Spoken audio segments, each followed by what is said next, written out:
Estou já numa situação também difícil, porque talvez esta seja aí a meia centena de sessões em que tenho participado desde há um ano. E é sempre difícil dizer coisas novas, mesmo quando o público é novo.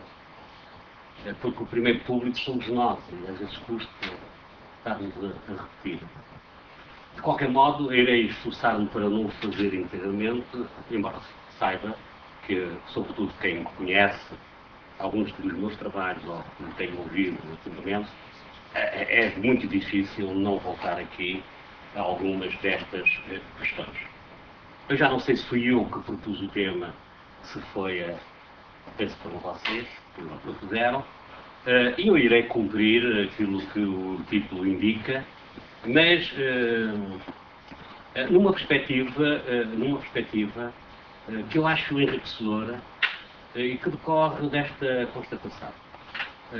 Muitas vezes discute-se a questão da República, do republicanismo, excessivamente na curta duração, excessivamente no político da avó, excessivamente factualista, e às vezes até com uma presunção por parte dos historiadores, como se os protagonistas fossem séculos e os inteligentes são aqueles que já sabem como é que a história termina. Ora, eu quero fugir um pouco a essa retórica para, enfim, entrar noutra, que é a minha, e propor-vos uma longa viagem sobre o conceito de república, ou sobre republicanismo, sem perder de vista as experiências históricas concretas, que poderão ser depois concretizadas no debate, mas tendo em vista captar alguns modelos políticos e também sociais, que de certo modo estavam disponíveis, nomeadamente para a parte daquela intelectualidade que fazia política, mas ainda acreditava que havia ideologias. Mais acreditavam que havia uma ciência da sociedade que podia iluminar a ação política, como os nossos positivistas republicanos de 1910 e das gerações anteriores. E eu vou começar, vou ser muito sintético, claro, portanto, lacunar, mas o meu interesse é que desenhar linhas que não são contíguas, não vou aqui cair na ilusão de um evolucionismo seminal, mas a lembrar que quando as palavras velhas demoram muito tempo a dizer coisas novas, é mais um bom conselho, é mais um indicador que deve funcionar como um bom conselho aos historiadores para também colocarem as questões na média e na longa duração. Porquê? Porque se nós fizermos, por exemplo, uma análise semântica ao conceito de república, folheando os dicionários, incluindo os dicionários portugueses, vamos só encontrar numa quarta ou uma quinta edição do Moraes, a edição de 1890-91, pela primeira vez uma pormenorização de que república também significa regime político. O resto, o que nós vamos encontrar é ecos que vinham da dicionarista francesa, que passavam pela enciclopédia, também, que Brutot consignou na sua entrada sobre a República, e que depois as edições dos dicionários continuaram a registrar, até que, quando o impacto, enfim, daquilo que eu chamo a republicanização da res pública, era de tal modo forte no século XIX, pronto, finalmente as palavras bateram à porta do dicionarista para dizer nós chegamos atrasados, mas é a altura de nos registrar pelo menos mais este alargamento do campo semântico.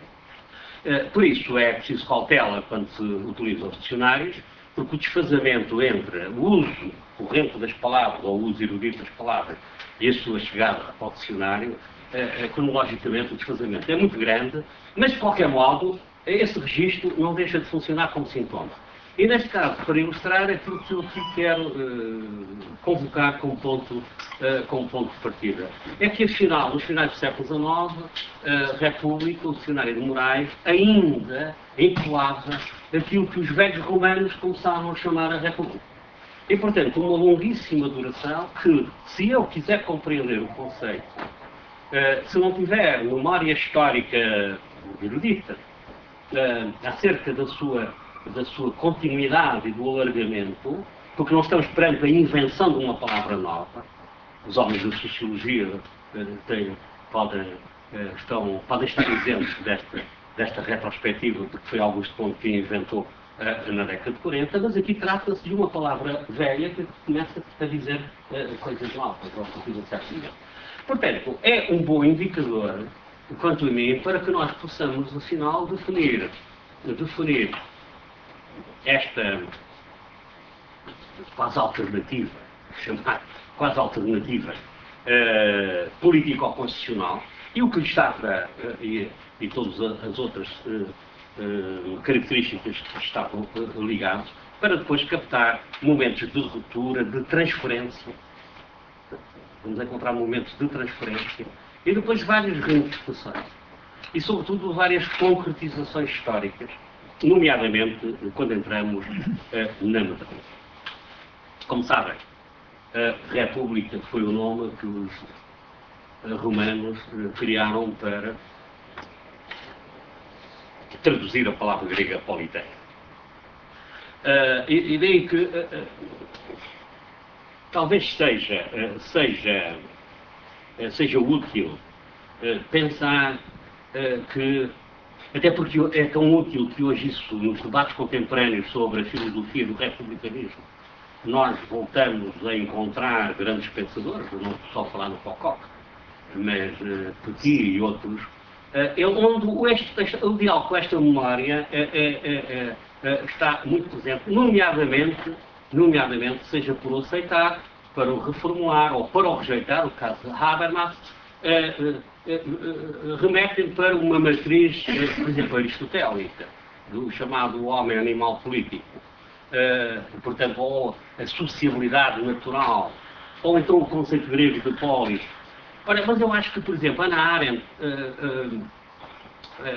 tem algumas páginas luminosas como ponto de partida, quando procura esclarecer o que é que Aristóteles quis dizer com aquela expressão zoon, politikon. Dizer que este zoon não pode ser confundido com o bio. E, portanto, o político é algo que é acrescentado à dimensão, chamemos assim, mais natural, talvez mais comunitária da condição humana, e que se traduz depois, no caso desta matriz ocidental, naquilo que mesmo nas formas sociabilitárias do homem e do modo como o homem age perante os outros e perante o mundo, numa necessidade de procurar situar o político, onde é que está a ação política em relação a outras formas de garantir a vida, reproduzir as sociabilidades que são inerentes à vida em comum. E por isso ela faz a célebre distinção entre praxis,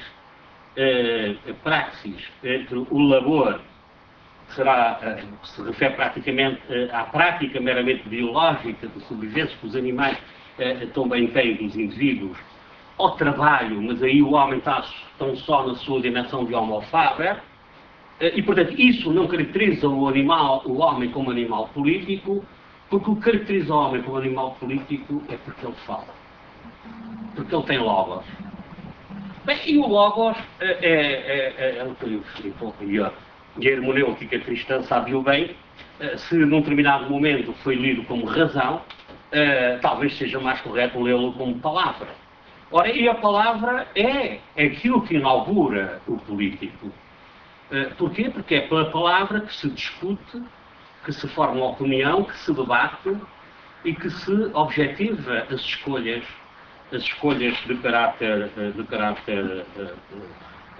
de uma dimensão qualitativa superior à mera dimensão, chamemos assim, de reflexo condicionado do animal que também vive em comunidade. E onde escolhe o bem e o mal, o bem comum, o bem próprio, etc, etc. E talvez fosse isto.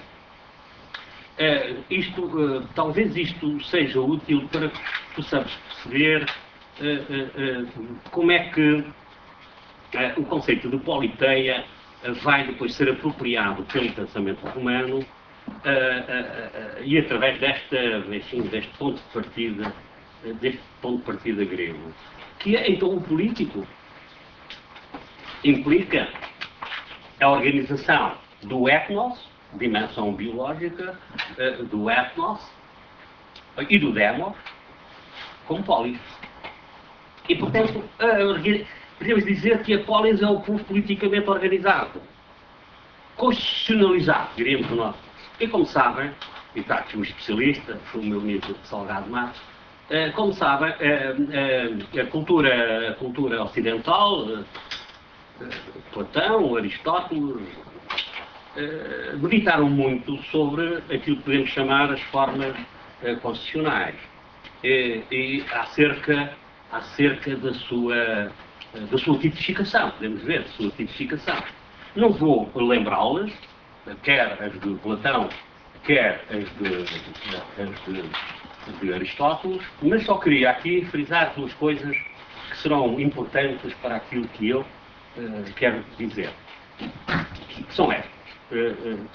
Por um lado, as teorias políticas gregas, e isto vai se projetar até aos nossos dias, não podem ser entendidas sem termos presente a concepção de tempo que está subjacente ao modo grego de entender o mundo e a vida. Há a velha ideia segundo a qual o tempo corrompe, o tempo tende a gerar o seu contrário. O tempo leva à degeneração. E, portanto, esta ideia de que uma constituição política terá que ter os mecanismos que, sabendo que isso é uma inevitabilidade, ela cria os balanceamentos, as balanças, os contrapesos necessários para que a ação do homem, em praxis, as possa ter equilibrado tanto quanto lhe for possível, mesmo sabendo que a fortuna, depois Maquiavel irá retomar alguns destes conceitos, que a fortuna, tarde ou cedo, acabará por provocar o desequilíbrio. E por isso é que as teorias da Constituição, e o pensamento romano vai recuperá-las, para simplificar Políbio e Cícero, vão manter esta herança, e que, como mantém esta concepção do tempo, em muitos deles ligados até a uma concepção circular do próprio tempo, que era muito inerente à cosmovisão pré-cristã, ou pré-judaico-cristã, e, portanto, a manutenção da ideia da tendência para a corrupção, e a corrupção seria tanto maior quanto mais forte fosse o excesso ou a desmesura da ação dos homens, aquilo que os gregos chamavam a hubris, isso vai-se manter, como se mantém a outra face disto que estou a dizer, que é o facto da face positiva de cada forma constitucional dar origem ao seu contrário. Portanto, para simplificar, as nomenclaturas nem sempre foram as mesmas, a monarquia gerar a tirania, a aristocracia gerar o domínio da oligarquia, e a democracia gerar a oclocracia ou a demagogia. O termo demagogo aparece na linguagem grega num tom neutro. Demagogo é o líder do povo, mas, como sabem, basta quando chega à sofística e depois a Sócrates, o demagogo geralmente é aquele que tende a impedir que o povo deixe de ser a turba multa e que esteja politicamente organizado.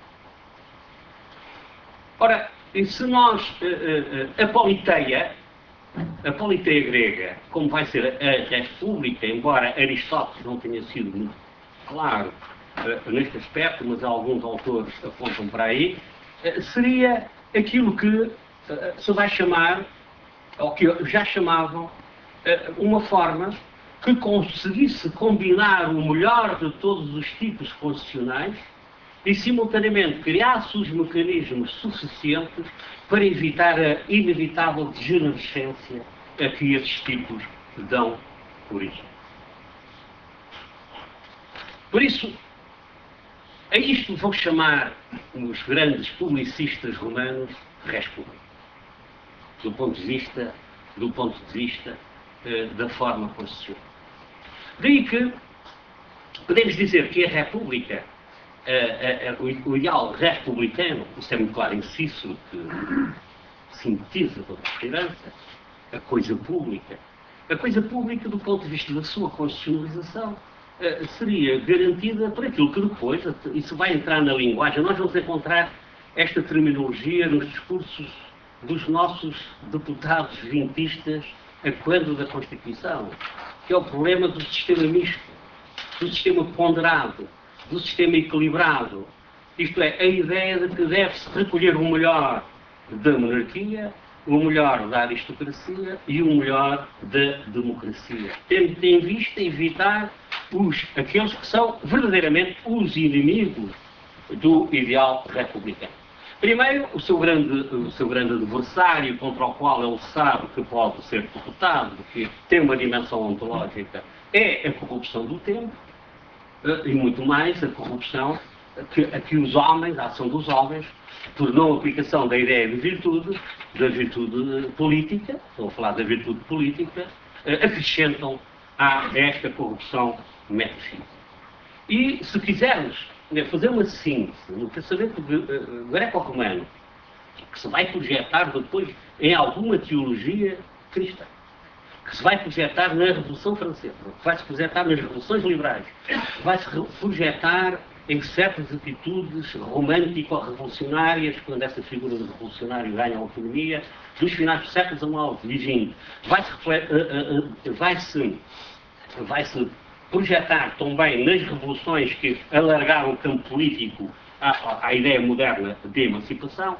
Nós podemos dizer que o grande adversário é a tirania, figura do tirano, o despotismo, embora este termo seja grego, mas vai ser cada vez mais popularizado a partir do século XVII e do século XVIII, para conotar o absolutismo, e, portanto, a corrupção em última.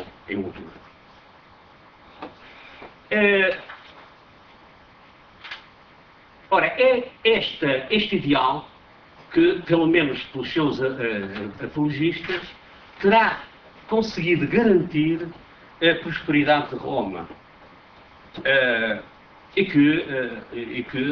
Ideal este que depois, se nós lermos bem a literatura moderna europeia, desde Shakespeare até à história do teatro, etc., ou chegarmos ao nosso Almeida Garrett com o seu Catão, não é, na conjuntura da Revolução de 1820, nós vemos que há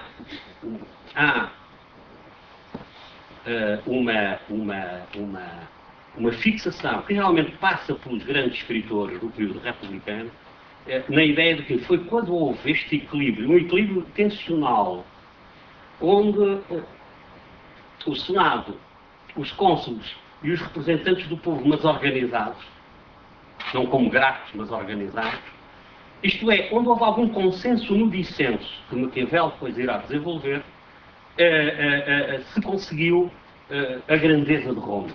E, portanto, o mito da queda do Império Romano, muito ligado depois ao cesarismo, e depois a um império que, na sua primeira fase, prolongou, de certo modo, esta herança republicana e que depois vai entrar em decadência, é algo que vai sofrer uma ruptura, por isso, mas uma ruptura no transfer, com o impacto da cristianização, mas que vai ser retomado, quer na cultura das repúblicas italianas, quer depois nos republicanismos subjacentes às revoluções inglesas do século XVII, quer depois nessa época também nas revoluções dos Países Baixos, Brabante, quer depois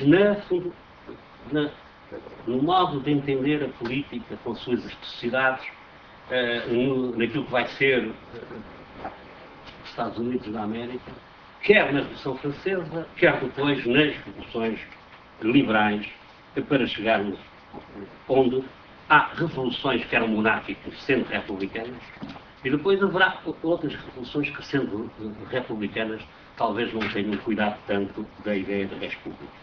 Portanto, isto para dizer que a res pública aparece, do ponto de vista teórico, que é aquilo que me interessa, como a célebre definição de Cícero, não é? Como o devotamento à coisa pública. Res pública, coisa pública, é res populi, coisa do povo. E Cícero precisou que o povo não é qualquer juntamento de homens congregados de qualquer maneira. Isto é, não é o zoon. O povo só é povo se estiver politicamente organizado e se estiver correlacionado com outros que não são povo, dentro desta lógica de uma república que, obviamente, não podia inscrever, e certas leituras hoje muito anacrónicas no sentido de que caem no pecado do anacronismo, ainda não perceberam que a ideia de república com a ideia de democracia vai ser um namoro posterior e um casamento difícil com muitos divórcios. Porque, como eu disse, a república não nasce como sinónimo de democracia. Não é? A república nasce para incorporar aquilo que, na lógica dos teorizadores de um pensamento republicano, seria o melhor da democracia, que era o povo estar politicamente organizado e ter os seus representantes. Bem, como sabem, a própria República Romana também consentia a ditadura e não havia um conceito negativo de ditadura, porque quando precisamente as três instituições estavam em crise, é? Chamava-se realmente o homem bom, que punha numa situação excepcional e provisória, praticava aquilo que Carl Smith chama hoje a chamada ditadura comissarial, não é? Para depois se repor, não era constituinte, era constituída, porque se regressava à norma anterior. Portanto, era desta moderada mistura, a palavra é de Cícero, que garantia a participação da diversidade dos interesses sociais numa determinada sociedade. Neste caso estamos perante uma sociedade esclavagista e estamos a falar daqueles que gozavam de cidadania, que se teria mostrado a superioridade da fórmula republicana. E por isso, ela, para ser realizada, ela tinha que ser serviço. Aliás, na linguagem de Cícero, chama-lhe ofício. Serviço. Serviço pela coisa pública. Uma espécie de cultos. E em relação à República, porque subjacente, eu não vou aqui tratar disso, porque seria um outro campo, seriam os conceitos de pátria, de patriotismo e de nação, o cidadão deveria servi-la numa atitude de pietas, numa atitude de caritas rei publicae. Isto são expressões de Tito Livio. Ora, eu estou aqui a chamar a atenção, porque talvez quem viu melhor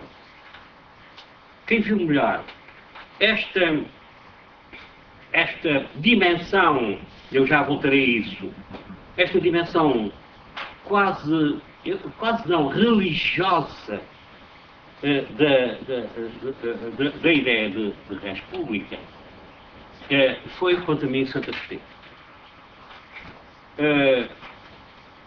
Porquê? Porque Santo Agostinho lembrou aos cristãos que, por devotamento a valores profanos, os romanos tinham dado grandes mostras sacrificiais. Sacrificiais à República, vista como sintoma da paz. Muito mais deveriam dar, porque o mundo profano, eles davam-lhe autossuficiência, mas na perspectiva agora do dualismo que se vai instalar, esse, portanto, era mera aparência, e, portanto, muito mais o cristão se deveria devotar a um bem comum que não era exclusivamente político, na acessão que aqui defini, mas que apontava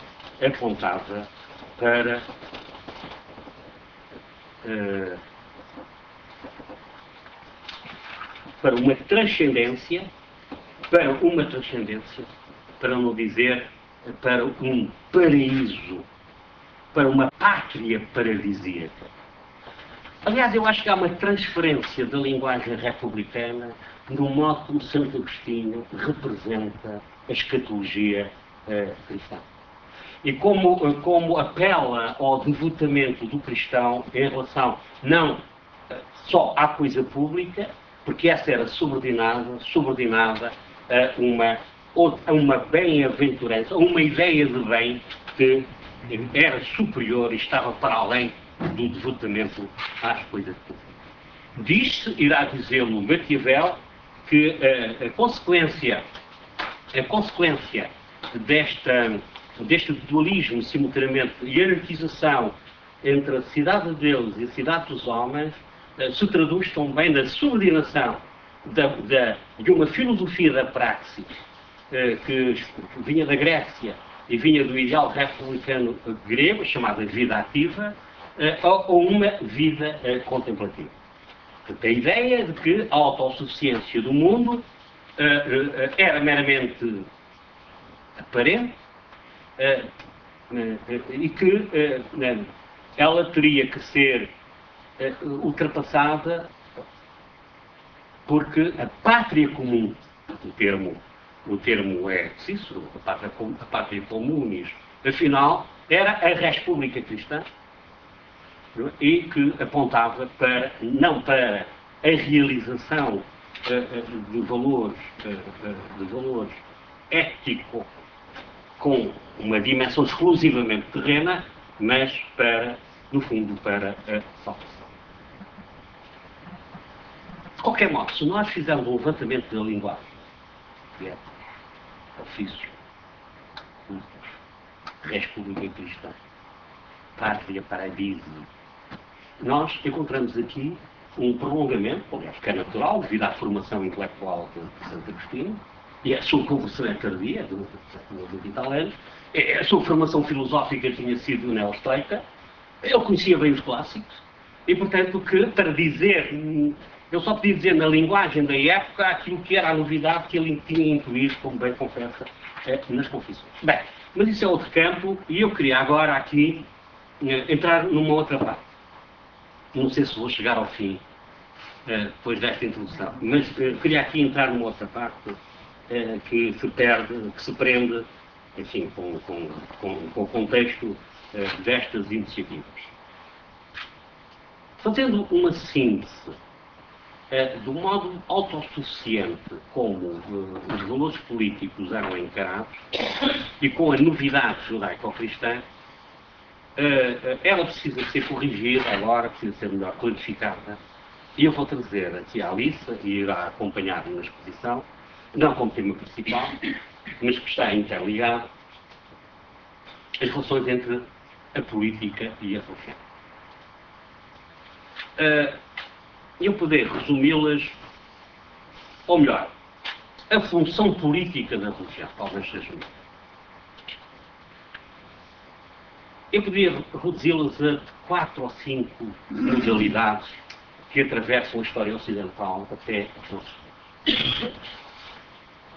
A primeira modalidade, claro, do ponto de vista cronológico, quanto a mim, é aquela que é bem patenteada na ideia de polis, na ideia de politeia e na ideia de república. Porquê? Porque os apelos ou devotamento à coisa pública, no período republicano, eram feitos em nome, essencialmente, de uma entidade chamada a fama. Nós hoje diríamos a memória coletiva. Mesmo quando se insinuava expectativas de sobrevivência. E, portanto, isto para dizer que a organização política clássica, desde a família, o culto do lar, até aos deuses da cidade, até à divinização do imperador, são inseparáveis do religioso. O religioso está intrinsecamente ligado ao político. Aliás, é contra isso que Santo Agostinho vai demarcar e vai justificar a sua opção por uma nova fé. E, portanto, devemos dizer que toda a religião era civil, na nossa linguagem. Toda a religião era política.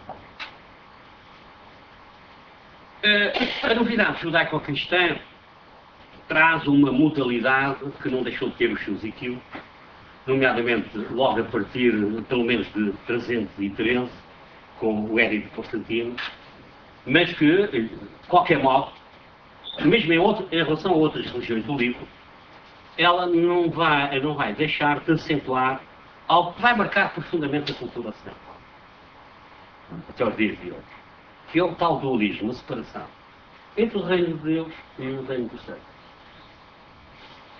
E, portanto, devemos dizer que na sua matriz, esta religião não tinha vocação para ser a religião política de uma forma política. Mas isso, a experiência vai mostrar, várias políticas de aliança,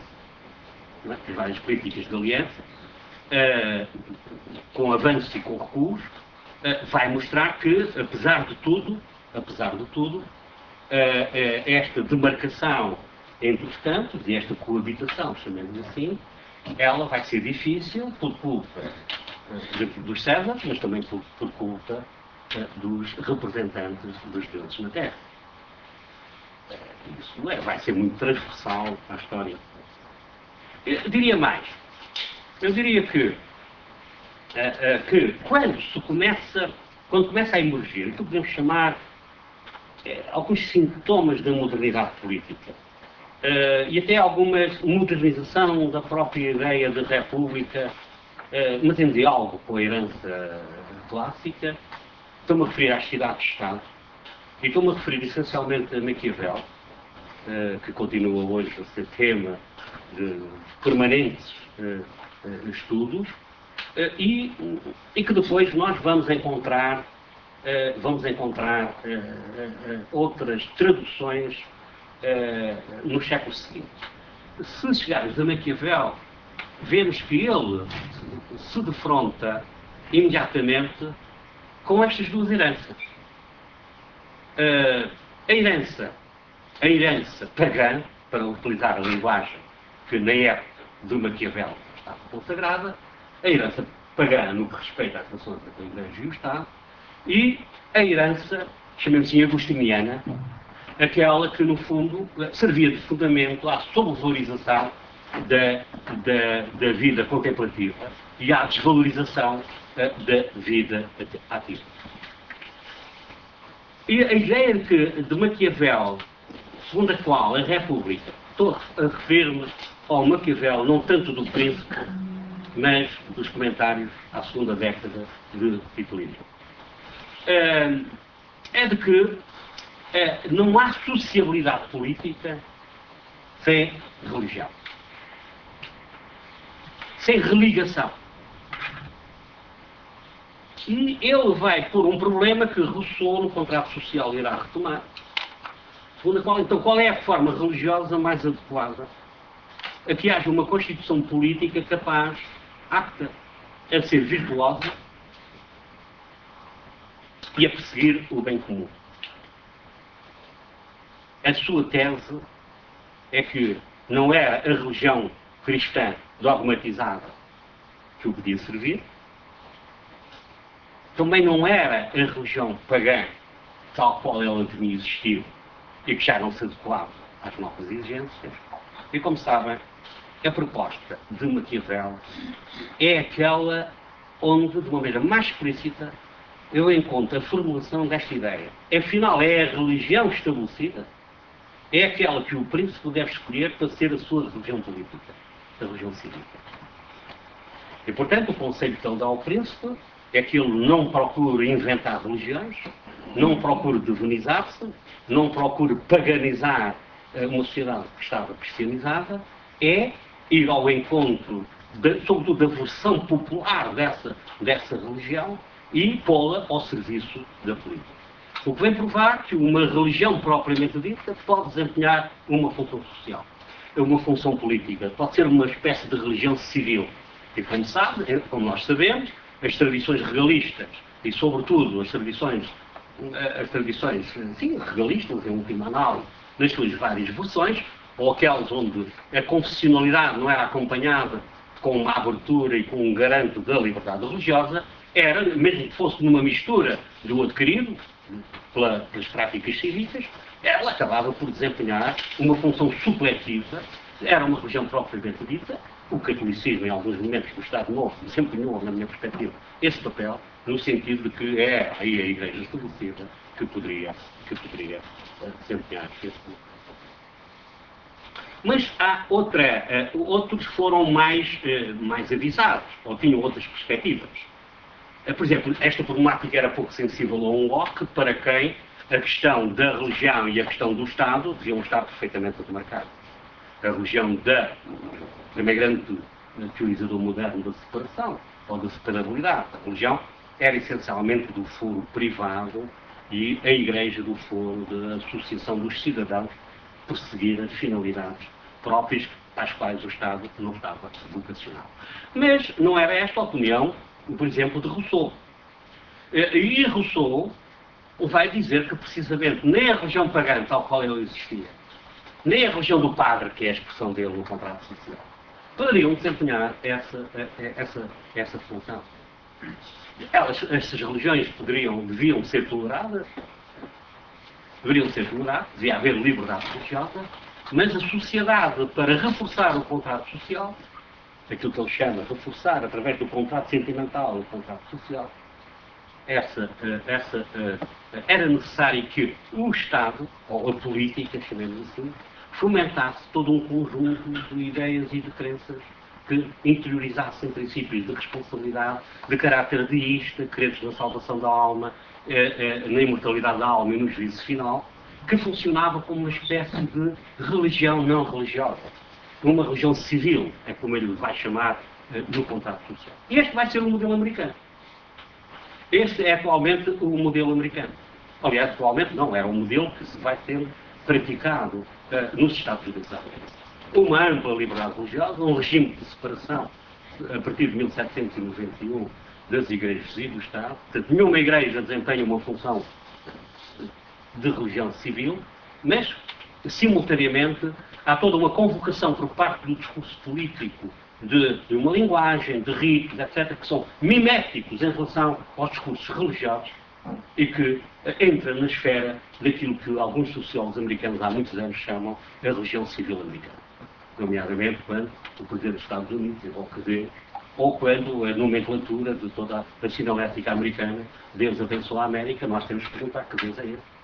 Que não pode ser Deus de nenhuma religião, sob pena de estar a ferir o princípio da liberdade religiosa.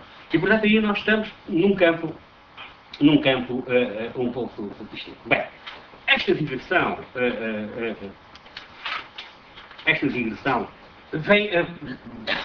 foi aqui necessária, porque foi uma espécie de uma nota de rodapé muito longa, mas a propósito, até porque quem a coloca de facto bem, ou quem foi aqui o meu protesto, foi Maquiavel.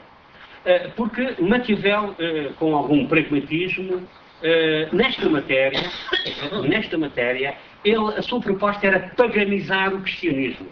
Aliás, a expressão não é minha, é de um historiador, de um grande especialista de Maquiavel. Era paganizar o cristianismo, de maneira a que a República tivesse o consenso. Mas é Maquiavel, talvez o primeiro teórico político que, por um lado, reivindica reivindica a autonomia dos valores políticos propriamente ditos. E mesmo quando convoca conceitos que parecem remeter para a ética, como o conceito de virtude, estamos aqui, parece que soa a ideia de virtude de Cícero, sem dúvida, mas a acessão que Maquiavel lhe dá é um pouco diferente. Além disso,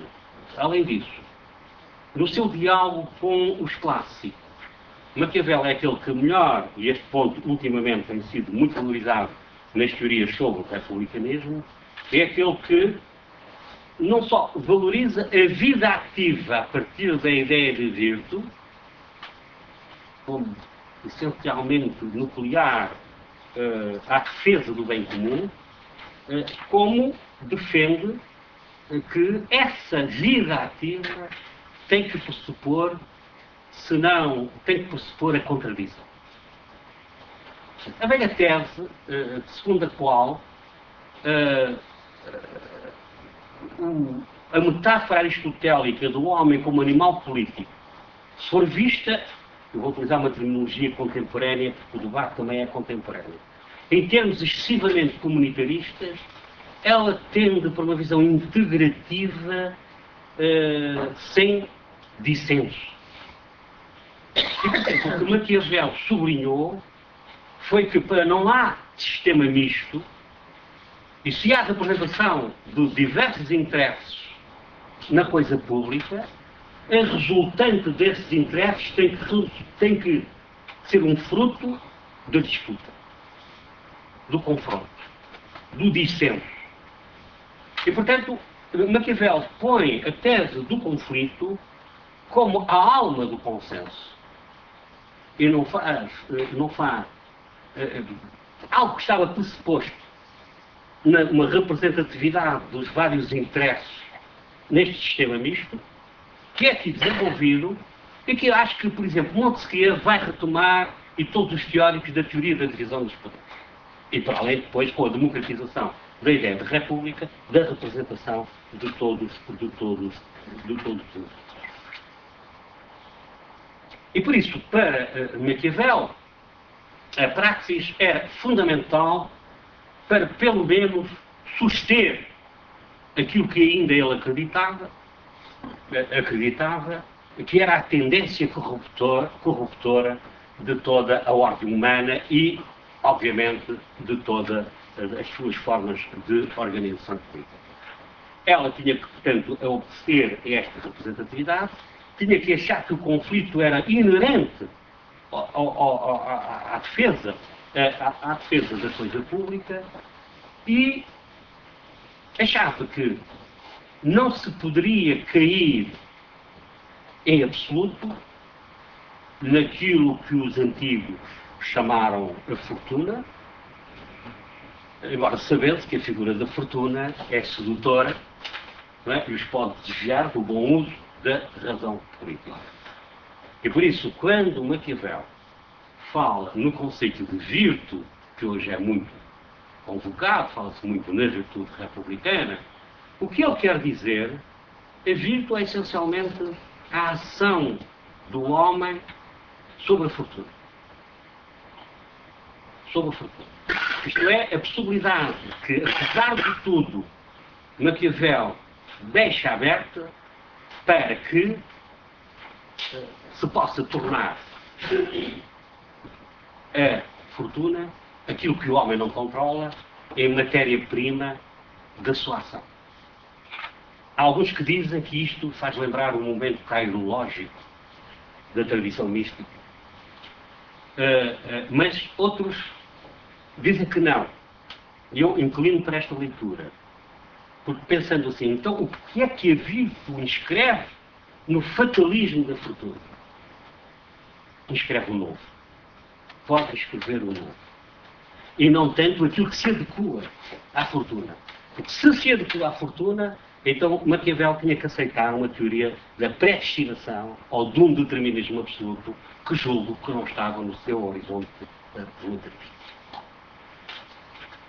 seja como for, Maquiavel é hoje um ponto de referência, não por acaso a obra mais clássica deste renascimento dos estudos sobre a cultura republicana, a obra de Pocock, que se chama o momento de Maquiavel.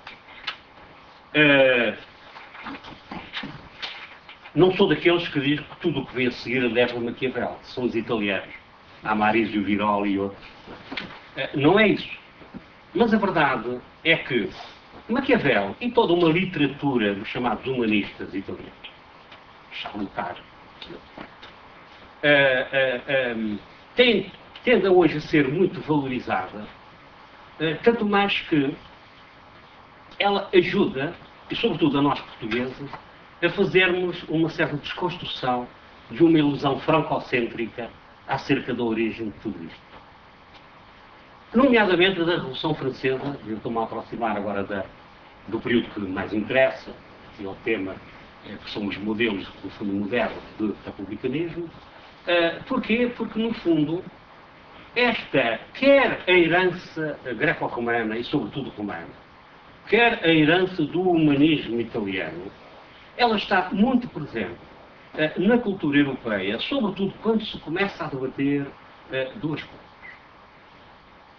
que são diretamente correlacionadas com aquilo que podemos chamar a paulatina morte no continente europeu do constitucionalismo histórico, o advento do absolutismo.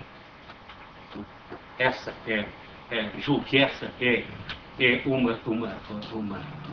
um fenómeno que leva não só ao debate entre anti-absolutistas monárquicos, nomeadamente esta questão que estava em cima da mesa em alguns meios intelectuais antes da Revolução Francesa, é se uma monarquia pode não ser tirânica. Isto é, se uma monarquia pode ser patriótica. Portanto, aquela velha ideia que, de facto, em alguns clássicos parece que é um dictat, a monarquia gera inevitavelmente a tirania. O que se pergunta é se uma monarquia cercada de instituições republicanas, isso vai ser dito por Lafayette em 1830, mas que, por exemplo, todo o constitucionalismo histórico, mesmo na Revolução Liberal Portuguesa, tende a mitificar uma espécie, o nosso herculano, uma espécie entre aspas, de sistema representativo nas velhas cortes, onde o rei ouvia conselho precisamente dos grupos antagónicos, chamadas três ordens, o clero, a nobreza e o povo. E, portanto, isso aproximava-se mais do modelo de Constituição republicana do que propriamente o modelo absolutista. Esse sim aproximava-se do despotismo. E não é por acaso que essa também é a conjuntura onde, se a palavra tirania não desapareceu, a palavra despotismo vai crescer. Assim como vai, a segunda faceta que eu queria sublinhar, vai aparecer toda uma literatura que não é exclusivamente política, e que ela até muitas vezes é literária e de boa literatura, onde, se nós quisermos lê-la com atenção, vemos precisamente esta releitura de uma herança anti-absolutista, ou dos caminhos de concentração do poder que a organização política europeia estava a seguir, e uma espécie de heroicização, de mitificação, que é o termo, quer dos valores republicanos à romana, quer dos seus grandes protagonistas. Porque ficaram fixados muitos deles em obras literárias, como o Plutarco e outros, e que figuras como os Brutos, os dois Brutos, figuras como o Catilina, a figura negativa, ou a figura de Catão, o antigo e o velho. Enfim, basta lermos Shakespeare. E depois toda a gênese do teatro francês, do teatro português, a ópera, sobretudo no século XVIII, para vermos que há toda uma mitologia e o regresso da nomenclatura típica, que não era exclusivamente republicana, da fase da República Romana, mas que ilustrava bem os valores que estavam ali subjacentes, a sua retórica e a encarnação desses valores, como seja a ideia de pátria, ganha o maior relevo, Patriotismo só vai aparecer no século XVIII, o termo, não por acaso em Inglaterra, no contexto das revoluções anti-absolutistas. A ideia de paz da pátria, pode ser uma nomenclatura que entre as revoluções todas modernas, os pais da pátria, os beneméritos da pátria, de facto eram terminologias da linguagem republicana romana, que começa a ganhar um ponto tal que os próprios reis reivindicam para si o título de pai da pátria. O Luís XIV quis autodeclarar pai da pátria. Por outro lado, outros setores, La Bruyère irá dizer não há pátria sob o jugo do despotismo. E esta ideia de que pátria era o contrário, este conceito cívico de pátria, era não só meramente biológico, a terra dos pais, mas também cívico. Cícero já tinha definido muito bem quando diz qualquer cidadão de Roma tem simultaneamente duas pátrias, a pátria da natureza, a pátria natura e a pátria civitatis, aquela que resulta da sua adesão e com participação numa ordem imperial até, não é? Pautada pelo império da lei e do direito. Isso ganha muita força no discurso político, que, articulado com os ideais modernos de autonomia, emancipação, crença reforçada da vida ativa, que vai provocar o alargamento semântico do conceito de revolução, que vai ter depois a sua consagração na Revolução Francesa e na linguagem política dos finais do século XVIII e do princípio do século XIX,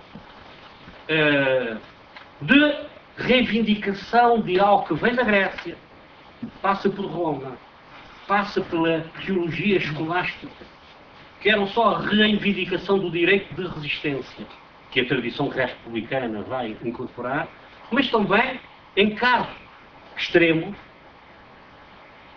a legitimidade de matar o tirano.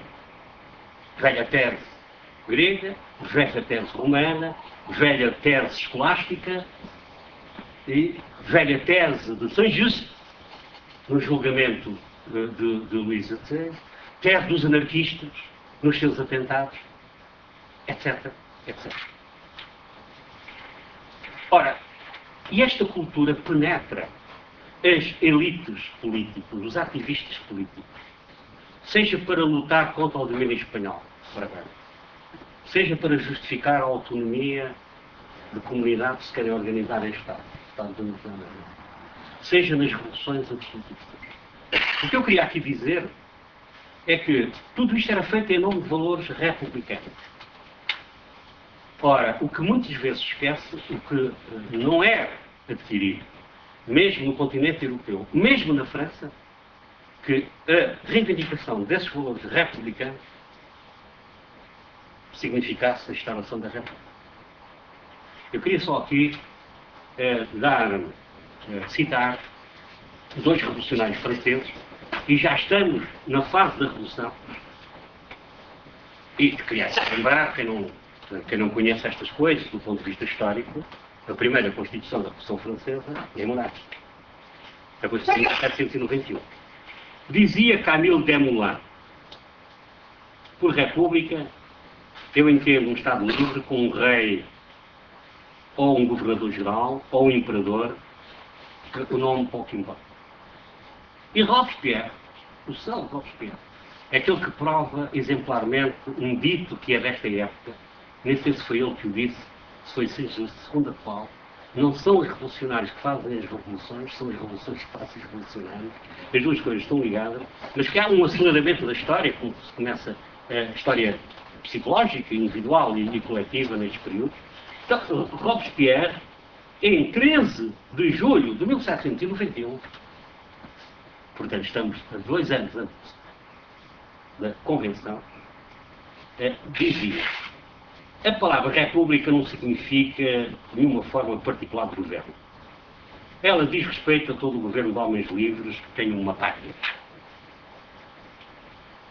Só que, com a fuga do rei, a traição do rei, o crime, na lógica destes revolucionários, afinal a monarquia tinha provado que está na sua essência ser tirania ou não ser patriótica. E, portanto, o processo revolucionário francês vai rapidamente republicanizar as ideias republicanas que muitos destes defendiam com os olhos postos, quer na herança clássica, quer na experiência inglesa, chamado republicanismo anglo-saxónico, quer em Montesquieu, mas nós esquecemos que Montesquieu é um filho da cultura política do republicanismo inglês, e ele tinha os olhos virados, a expressão é dele, para uma ilha vizinha chamada Grã-Bretanha, e que a teoria da divisão dos poderes era essencialmente de inspiração britânica. Mas também Montesquieu disse que só a República podia ser virtuosa. Porquê? Porque se na monarquia só um está apelado a ser virtuoso para se manter no poder, o rei. Se numa aristocracia só alguns é que têm esse empenhamento, os outros são meros passivos, numa república, como todos teriam representados nas suas esferas próprias, nas divisões de poderes, então todos eram obrigados a perceber que a persecução dos seus interesses comuns passava pela realização da coisa pública. E a isto chama Montesquieu a virtude. Virtude republicana. Mas ele era monarca, enquanto há forma de governo. E por isso ele dizia que a virtude republicana que ele estava em causa não tinha nada a ver com os fundamentos religiosos. Ele diz mesmo com os fundamentos metafísicos, ele diz que existe no espírito das leis, mas é um conceito exclusivamente político, coisa que hoje também as pessoas isso esquecem quando procuram confundir esta demarcação. Ora, vou concluir, eu costumo dizer, vou começar a concluir, que é por isso que não se está, vou concluir entrando na parte final. E aproximando-me mais do nosso, dos referentes que tenham a ver com o nosso caso. A experiência da Primeira República Francesa foi, da republicanização da República, é conhecida. Diretório, o Novo César,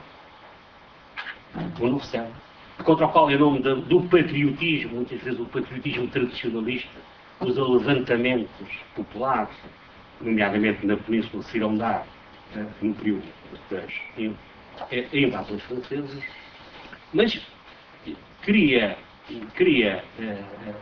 aqui dizer o seguinte: nós chegamos aos princípios do século XIX e, olhando para trás, e indo agora à procura da repúblicas como regime,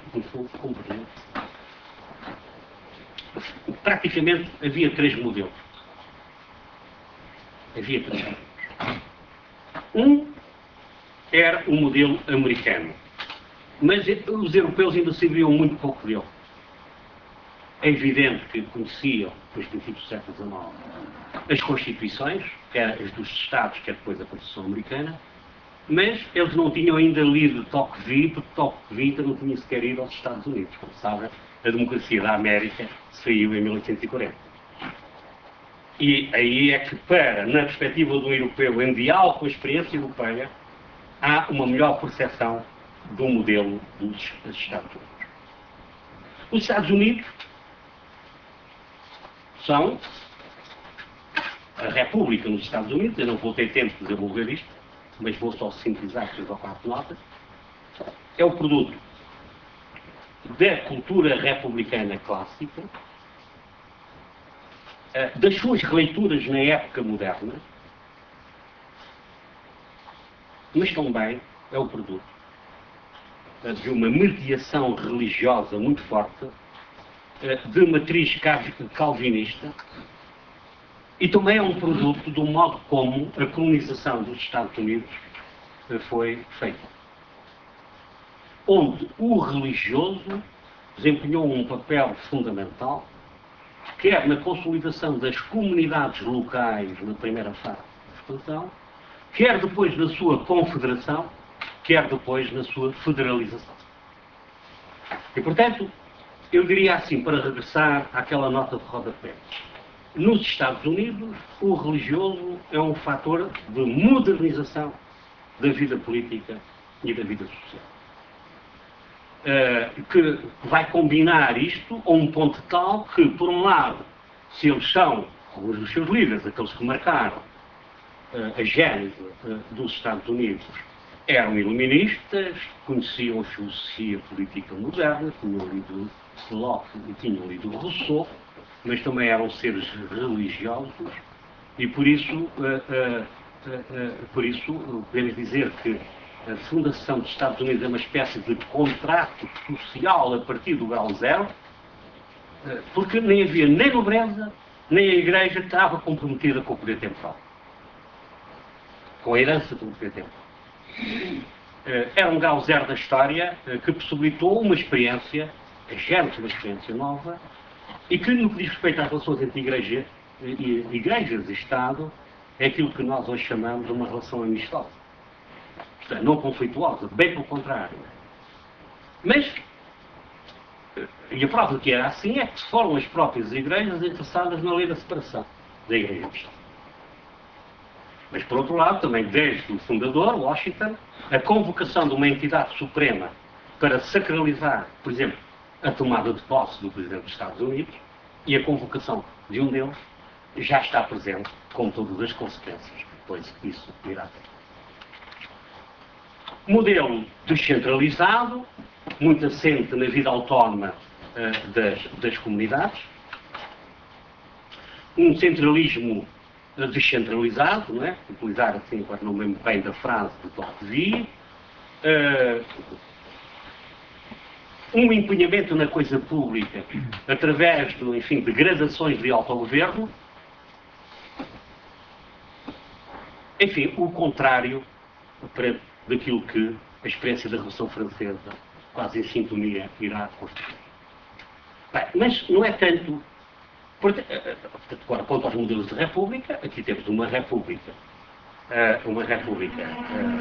não unitária, não confessional, descentralista e participativa.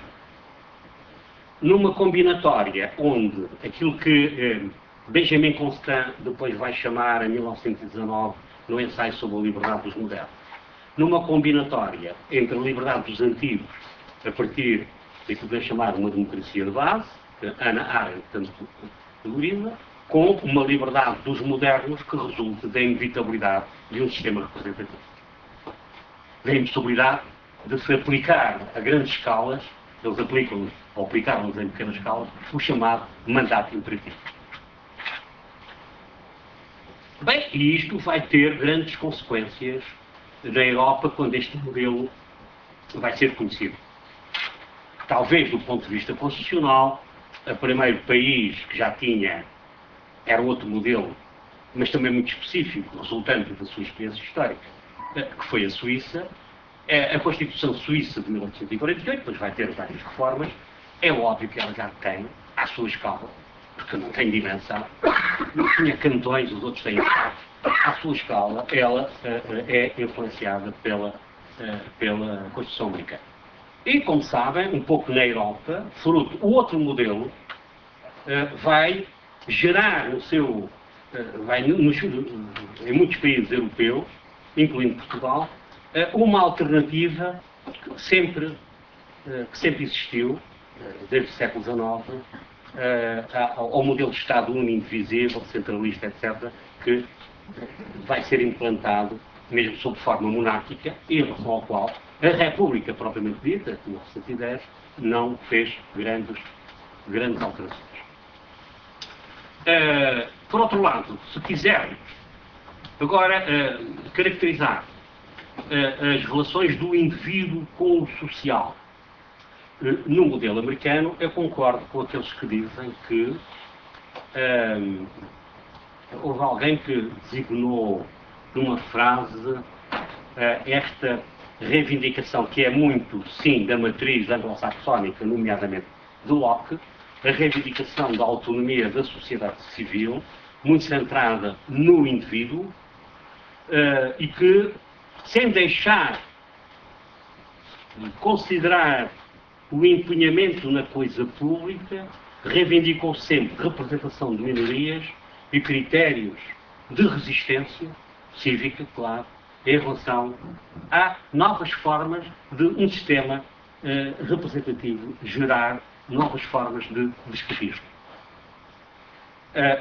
O termo que utiliza, que tem tido leituras, quanto a mim, excessivamente neoliberais e que não correspondem bem à cultura republicana dos Estados Unidos, é uma freedom from.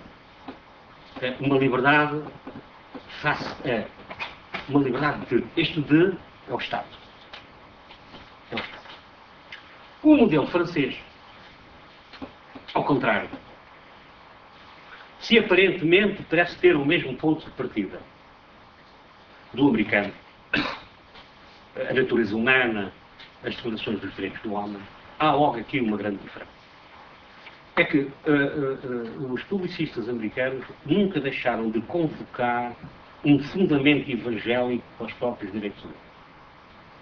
O que se coaduna bem com esta modernização da própria religião e que depois se casa com, enfim, a religião civil de caráter mais teísta do que deísta, na minha perspectiva, da religião civil americana. Ao contrário, embora a primeira Declaração Universal dos Direitos do Homem invoque o supremo arquiteto do universo, não vamos agora discutir se há influências maçónicas ou não, ou se era uma terminologia da época, a verdade é que esta é a terminologia típica do teísmo. E, portanto, o que pressupõe a autonomia absoluta do mundo e do homem. E, portanto, há aqui uma autossuficiência da natureza humana na tradição francesa que, articulada com o facto de a Revolução Francesa ser uma revolução total contra poderes que ocupavam a totalidade de todas as esferas da vida, isto é, a nobreza, a igreja, etc. Portanto, não é uma revolução feita do zero, é uma revolução feita num conflito, não é um conflito contra o exterior, o colonizador, é um conflito interno, é uma guerra civil que se transforma em guerra internacional, leva a que, para já, a sua radicalidade, e que haja imediatamente uma articulação muito estreita entre a questão política, a questão social, a questão do ensino, a questão religiosa. Isto não é preciso esperar pela Terceira República Francesa. Eu vou dizer, a questão política, obviamente, ao novo princípio da soberania nacional, a soberania reside essencialmente em a nação. A autossuficiência absoluta do princípio da soberania e depois a teoria das divisões de poderes, mesmo antes de ser de forma republicana. Social, porque, claro, é uma revolução social. A Revolução Francesa é uma revolução social. Só aqueles que pensam que a Revolução Social foi a Revolução Socialista é que não se apercebem que houve ali, perfeitamente, a privatização, ou criar-se os mecanismos para uma nova forma de organização económica ou social. De ensino, bem, basta ver os projetos de educação da Convenção. Religiosa, bem, basta ver, e daí a boa prova da conflitualidade. Bem diferente do modelo americano. A descristianização. A tentativa ainda de criar formas religiosas alternativas de caráter cívico. Como na fase do ano 2, do ano 3, etc. E até chegarmos à fase da Concordata de Napoleão, em 1801. E que depois o modelo, obviamente, do republicanismo francês vai evoluindo, mas mesmo na Terceira República até aos nossos dias, uma laicidade que teve os seus momentos de laicismo e onde a convocação de uma entidade, mesmo deísta transcendente, ao fomento de uma religiosidade cívica propriamente dita, mas assente na interiorização de uma moral social, cívica, patriótica e em alguns momentos até nacionalista, como no curso do século XIX e nos princípios do século XX e XIX. Tendo em vista, no fundo, fazer coincidir aquelas três ideias que foi sempre projeto dos republicanismos estritos, que era fazer república sinónimo de pátria e de nação. Isso é muito claro na religião civil francesa. Claro que a agudização da questão social no decurso do século XIX vai trazer novos problemas ao republicanismo francês. Mas eu não vou, tenho que terminar, eu só queria dizer que o republicanismo francês vai ter 2 ou 3 efeitos que queria aqui sublinhar. Em primeiro lugar, devido à radicalidade da experiência da Primeira República Francesa, ele vai dar um novo alento nos países mais influenciados pela França de que, afinal, poderia haver uma monarquia republicanizada. É assim, por exemplo, nas Cortes de Cádiz, em Espanha. É assim na nossa Constituição de 1822. Na própria França, vai ser assim na monarquia de julho de 1830, e é aí que surge a célebre frase que, afinal, pode haver monarquias cercadas de instituições republicanas. Por outro lado, é preciso esperar por uma entrada mais avançada do século XIX para que, claro que sempre houve republicanos, no sentido estrito do termo, jacobinos ou girondinos, falar nesta família política, para que os movimentos republicanos nos países de influência francesa, incluindo a própria França, comecem a ganhar leme. Isto é, para que haja uma recuperação republicana da memória da Revolução Francesa. Porque também havia uma recuperação monárquica da memória da Revolução Francesa. A Casa de Orleans não fazia outra coisa e, por sua vez, Bonaparte, a Casa de Bonaparte irá fazê-la de outro modo.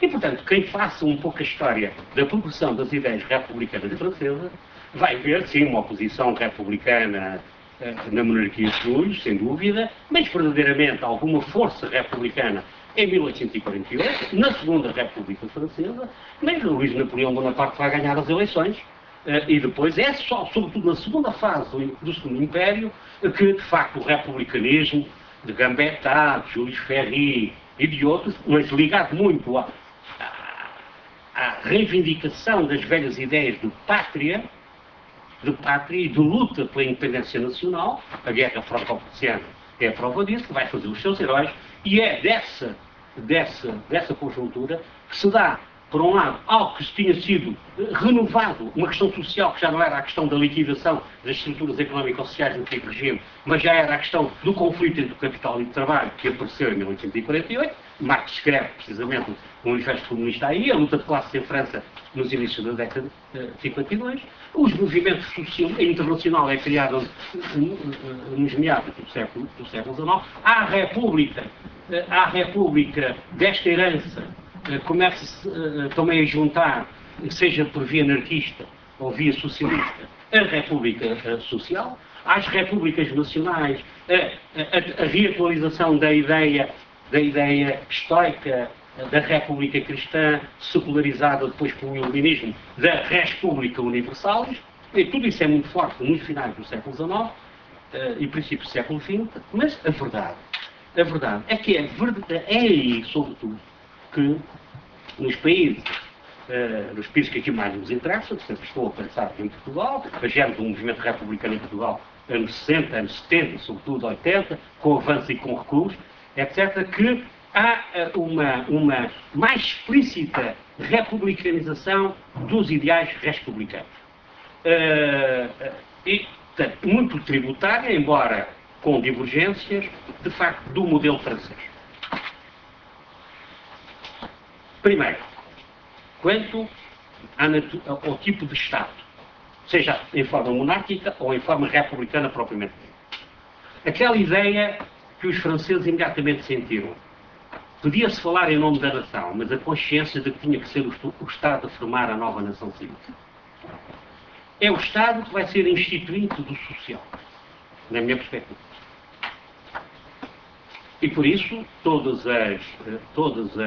independentemente das formas de regime, todas as formas de organização política e de autorreprodução da própria classe política, incluindo aquilo que se vai chamar, no final do século XIX, o caciquismo, está interessado num modelo centralista, vai implantar um modelo centralista, do ponto de vista político-administrativo, um sistema representativo,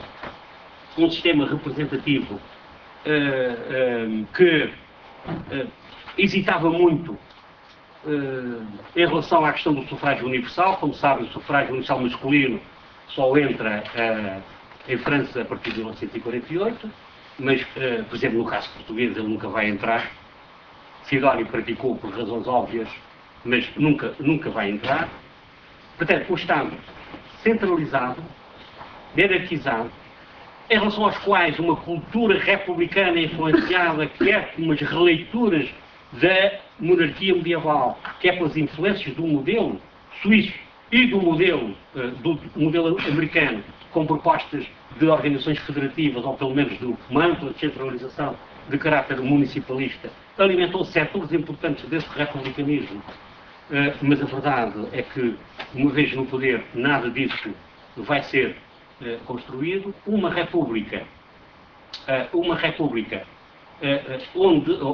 Estado que tinha que também ser Estado pedagogo, isto é, ele tinha que ser ele a impor o ensino obrigatório. E ao contrário do que se diz, não foi a Primeira República que impôs o ensino obrigatório. O ensino obrigatório está na Carta Constitucional.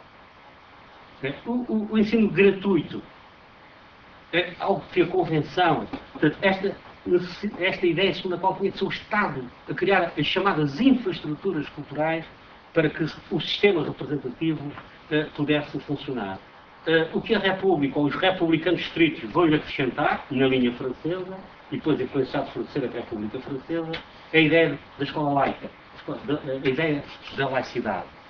Tinha que ser um Estado que, em última análise, não podia perfilhar a tese liberal pura, segundo a qual o indivíduo, face ao Estado, pautua-se pelo freedom from.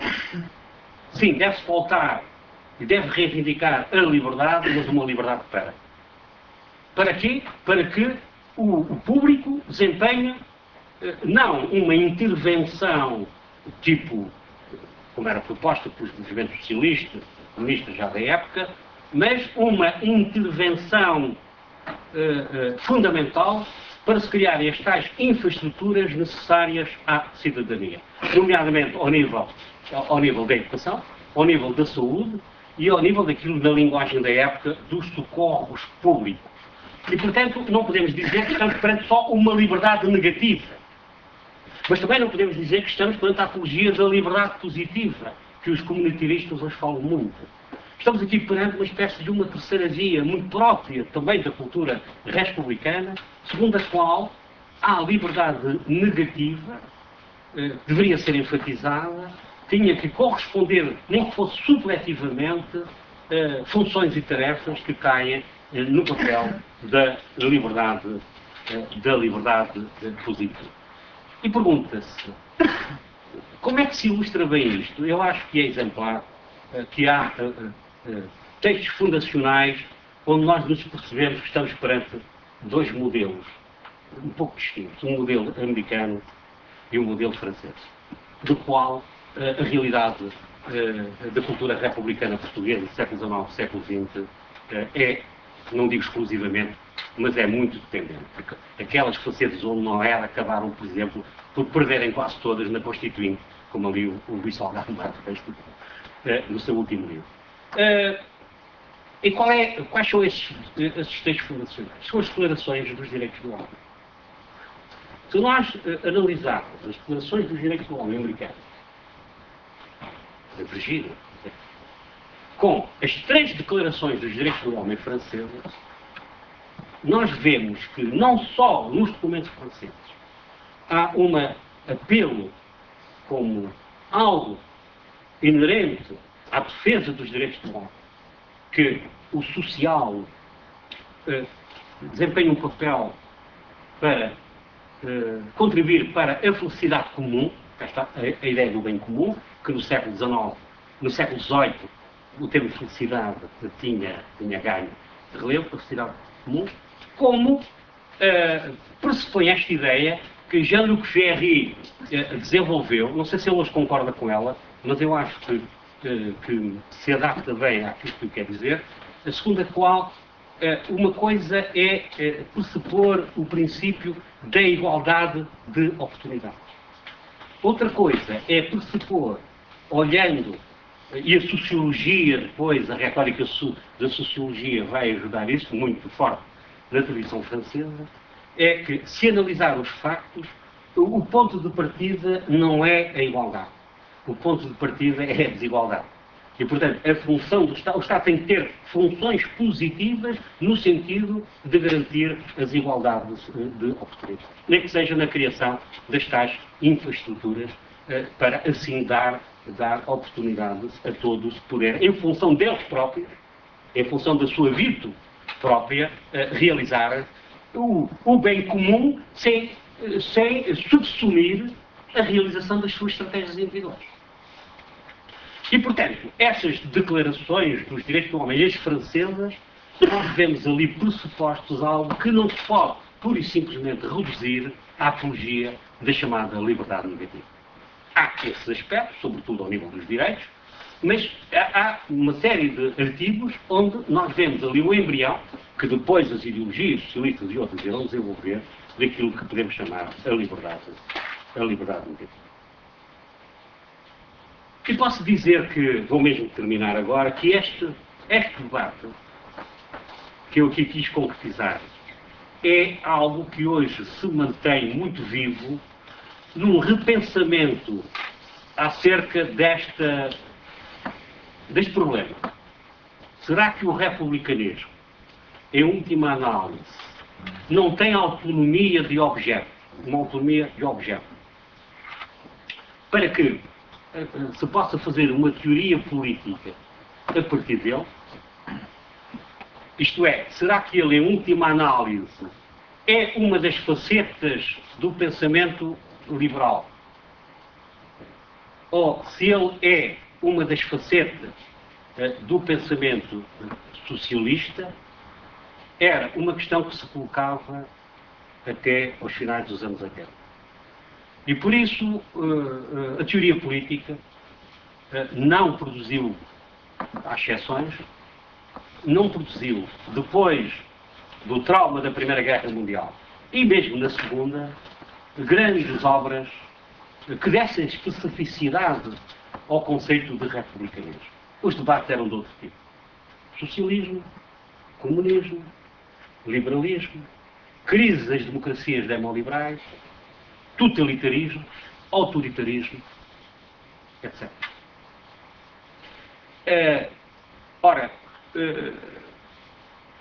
A verdade é que nas últimas décadas há um conjunto de pensadores, não vou aqui enumerá-los, que, convocando experiências históricas, heranças teóricas diferentes, têm reivindicado para o republicanismo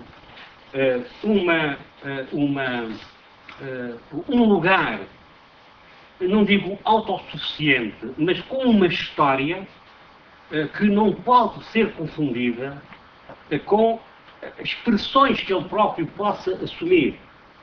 Sem dúvida, há um republicanismo liberal. As revoluções socialistas todas quiseram ser republicanas. Mas, indo ao fundo do conceito, há algo mais profundo, esta é a minha perspectiva, porque tem a ver com a função da própria política. Porquê? Porque, no fundo, se o ponto de partida daqui foi o posicionamento do republicanismo perante as Constituições, as opções aí já eram muito claras. Era saber quais são as formas de organização e de participação política mais conducentes a um empenhamento, diríamos hoje, cívico na coisa pública e, portanto, isto para dizer que, de facto, o republicanismo é inseparável daquilo que podemos chamar o uso ético da razão e da prática política. Ora, numa sociedade onde mesmo a chamada esfera pública que por essência, desde a velha ágora romana, não é? O espaço privilegiado por um dos valores caros ao republicanismo, que é a participação, a vigilância, a atitude crítica, hoje está em crise devido, eu não digo só às globalizações, mas às mediatizações. Pensar esta herança é útil porque o que não está em crise são os principais adversários da cultura republicana. E se nós lembrarmos que os principais adversários da cultura republicana é a tirania, o despotismo, o autoritarismo e, sobretudo, a corrupção, devemos perceber que podemos lucrar, repensar estas questões.